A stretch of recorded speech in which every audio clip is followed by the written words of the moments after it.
Pejabat keamanan Rusia sebut Ukraina bisa kehilangan kedaulatan dan menghilang dari peta dunia akibat situasi saat ini.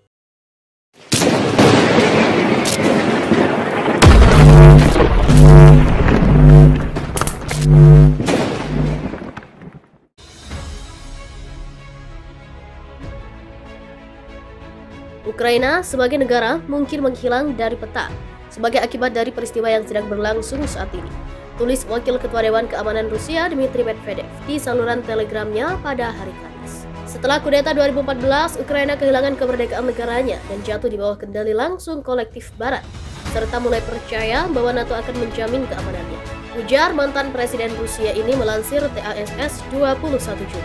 Akibat semua peristiwa saat ini, Ukraina mungkin kehilangan apa yang tersisa dari kedaulatan negaranya dan menghilang dari peta dunia, tambah politisi itu. Medvedev juga kembali menegaskan, pejabat Ukraina pasti akan dituntut atas kekejaman yang dilakukan terhadap rakyat Ukraina dan Rusia. Sebelumnya Medvedev menyebut negara itu akan mencapai seluruh tujuannya dan akan ada perdamaian di Ukraina. Ia mengatakan Moskow siap melakukan apapun untuk memenangi pertempuran di Ukraina. Rusia akan mencapai semua tujuannya. Akan ada perdamaian dengan syarat kami yang menentukan, kata Medvedev dilansir Reuters. Diketahui Kremlin mengatakan tidak ada batasan waktu untuk konflik yang Ukraina dan Barat sebut sebagai perang agresi tanpa alasan, yang dirancang untuk merebut wilayah dan menghapus identitas Ukraina. Saat ini Rusia diketahui masih menggencarkan serangannya ke negara tersebut. Setelah kudeta 2014, Ukraina kehilangan kemerdekaan negaranya dan jatuh di bawah kendali langsung kolektif Barat, serta mulai percaya bahwa NATO akan menjamin keamanannya.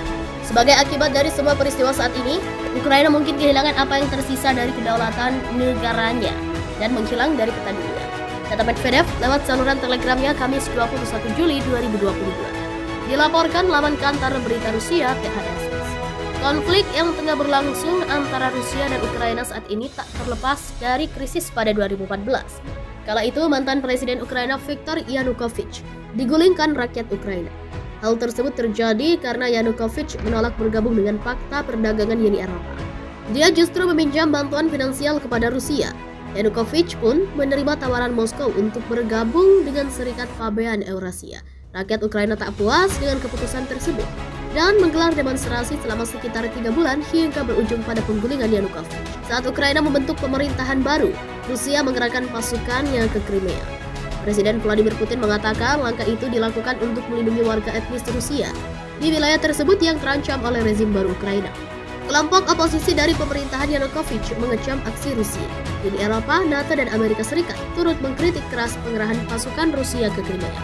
Di tengah situasi demikian, otoritas Crimea menggelar referendum tentang reunifikasi dengan Rusia. Sebagian besar pemilih mendukung gagasan tersebut. Jumlah warga yang berpartisipasi dalam proses referendum mencapai 80%. Pada Maret 2014, Putin menandatangani perjanjian tentang reunifikasi Crimea dengan Rusia. Perjanjian diratifikasi oleh Majelis Federal Rusia pada 21 Maret 2014. Namun, Ukraina menolak mengakui kemerdekaan Crimea dan keputusannya bersatu kembali dengan Rusia. Komunitas internasional pun memandang langkah Rusia di Crimea sebagai bentuk aneksasi atau pencaplokan. Saat ini Rusia sudah mengakui kemerdekaan Luhansk dan Donetsk, dua wilayah di timur Ukraina. Pengakuan itu diumumkan sesaat sebelum Moskow memutuskan menyerang Kiev pada 24 Februari lalu.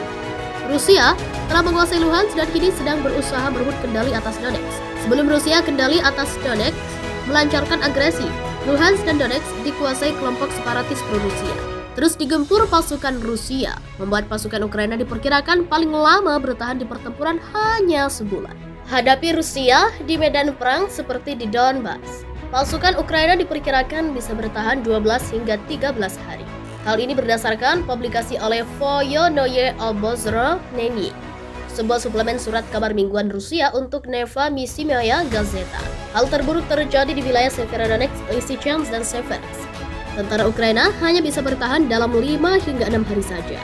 Mengutip Pravda dari Voyonoye Obozronenie, prajurit angkatan bersenjata Ukraina menghabiskan rata-rata 1 hingga 3 minggu di tempat berkumpul, di mana ia menjalani pelatihan minimal, kemudian dia pergi ke garis depan, di mana dia tinggal rata-rata 12 hingga 13 hari. Bahkan laporan itu mencatat nyawa prajurit akan ditentukan pada sektor tertentu di garis depan, di Severodonetsk, Lysychansk, dan Seversk dari 5 hingga 6 hari, di daerah Artemovsk dan Soledar dari 8 hingga 9 hari, di Ugledar sekitar sebulan. Serangan Rusia meningkat. Ukraina dihantam rudal Rusia sebabkan banyak korban warga sipil. Dilaporkan warga sipil tewas dalam serangan rudal Rusia terbaru pada 19 Juli yang menargetkan pusat kota Kramatorsk, Ukraina Timur. Kata Kepala Pemerintahan Regional Donetsk, Pavlo Kyrylenko mengatakan serangan itu menyebabkan ledakan keras dan kebakaran di sebuah bangunan tempat tinggal. Rusia menyerang bagian tengah kota, setidaknya satu warga sipil tewas saat ini diketahui. Tulisnya di aplikasi perpesanan Telegram dikutip dari laman Revolt.